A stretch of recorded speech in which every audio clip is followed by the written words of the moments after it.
Hi, as we look at Mark's treatment of the Passion narrative, we need to step back just for a moment and think about the overall shape, structure, and background for Mark's Gospel. As you've seen in your readings, the Gospel of Mark is sometimes described as a Passion narrative with an introduction, and hopefully Father Matera's work has made clear why that is the case, as we'll be looking at it as well ourselves. But Mark's Gospel is a Gospel in which the Passion narrative stands really at the center of the narrative, the image of the suffering Christ. And the rest of the narrative really prepares us for that moment and helps us understand its significance. As far as the background for Mark's Gospel, keeping in mind that here in this class we are accepting the hypothesis of Markan priority, so Mark would be the first Gospel written. He is in effect the inventor of the Gospel genre. We usually date Mark's Gospel throughout 70 A.D. And we want to keep in mind that in the Mediterranean world at this time, there was a lot of upheaval. Certainly that was true in Palestine, Israel, and the Holy Land, where in 66 A.D. The Jewish people revolted against Roman rule. And that will be followed by a Roman invasion around 68 A.D., and then finally culminating with the destruction of Jerusalem and the Temple in 70 A.D. So certainly in the Holy Land there is a sense of the world, or a world, coming to an end. But that's not restricted only to the Holy Land. You might recall that earlier in the decade there was a terrible eruption of a volcano at Mount Vesuvius. That eruption not only was a traumatic event in the culture and politics of the Mediterranean world, where in effect two cities were wiped off the map and no one really fully understood why or how. You have the reality that the volcanic ash in the atmosphere then caused crop failures. Crop failures were followed by famine and disease. Famine and disease led to political instability. And so was not only a revolt in Israel, but there were really upheavals around the Mediterranean world. So there was certainly a sense in the broader culture of doom and gloom. And then it appears, anyway, for our Markan Christian audience, there is the very personal sense of some kind of persecution.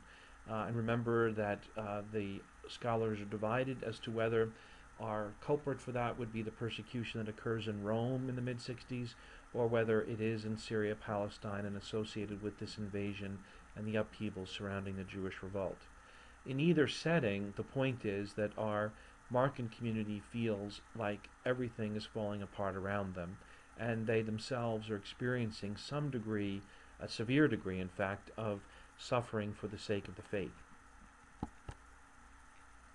In terms of Mark's literary artistry, there are a number of important qualities that we should notice, but before we look at those, we need to acknowledge that Mark's Gospel is an example of ancient literature, and so its methodologies differ from contemporary literature. Nevertheless, we can recognize in Mark's artistry a good writer and someone who can tell a good story. And so he gives us very vivid narratives. And in Greek especially, he uses language that gives you a sort of you are there quality, almost like news reports. There's also in the Gospel the factor of the rapid movement and changes of scene. The story itself communicates a sense of urgency to the listener or to the reader. And that urgency increases over the course of the Gospel, as Matera points out. We begin the Gospel speaking of in those days and covering events that cover months, to then moving towards Holy Week in a matter of days, and finally Good Friday, where we recount the hours. Mark also uses a good deal of repetition. Now this repetition was in earlier decades mistaken for evidence of sources, but in fact repetition is a typical aspect of ancient literature. Remember that the folks are hearing the gospel more than they are reading the gospel. And so it's an oral culture, one that values the ability to memorize. Repetition assists the listener to remember the material, but also repetition has other purposes. It can be used to reveal other aspects of the same material. So in the case of the two miracle feedings that you find in Mark's Gospel, they're similar and yet they differ, because the one occurs in Jewish territory, one in Gentile territory. And they revolve around a dispute that Jesus has with opponents about table fellowship with Gentiles. And so the two stories, even if they sound like they're repeating the same story, are different and need to be different because they're communicating another message. Mark also likes to use a variety of chiastic structures, the most famous of which is a very simple one, sometimes called the Markan sandwich. So sometimes Mark will do this even within a verse or within a short passage. Other times these kinds of structures go over large bodies of material. There's some controversy among scholars as to whether this kind of chiastic structure would have been discernible in every case to the original listener, but it does seem clear that this is intentional on the part of the author. Again, assisting those in an oral culture to process and remember the material that they hear.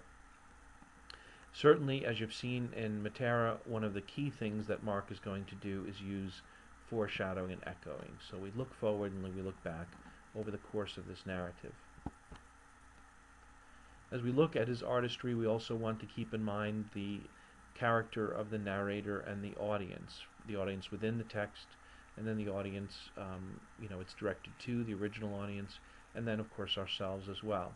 And the narrator in this case is an omniscient narrator, so he can report what's happening even when there's only one character in the story. In terms of settings, I think Matera has alluded to this as well. There's some geographical shifts in Mark's Gospel as we shift from being focused on Palestine, the two sides of the Sea of Galilee, one side being Jewish, the other Gentile, and then moving up towards Jerusalem, which again adds to our sense of threat and foreshadowing. The plot, of course, is important, and Matera has done a good job of explaining that for you. Characterization is an important aspect that we want to pay attention to throughout the Gospel, but certainly in the Passion narrative. You can learn a lot by paying attention to the way in which characters act or are portrayed. A classic example in Mark's Gospel would be that of Peter. We see Peter as a flawed character, but also one with whom we're able to identify.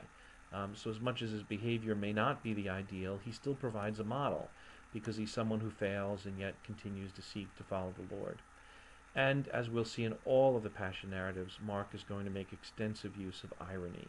So, for example, the irony that the outsiders understand Jesus while those who have the scriptures seem to misunderstand him.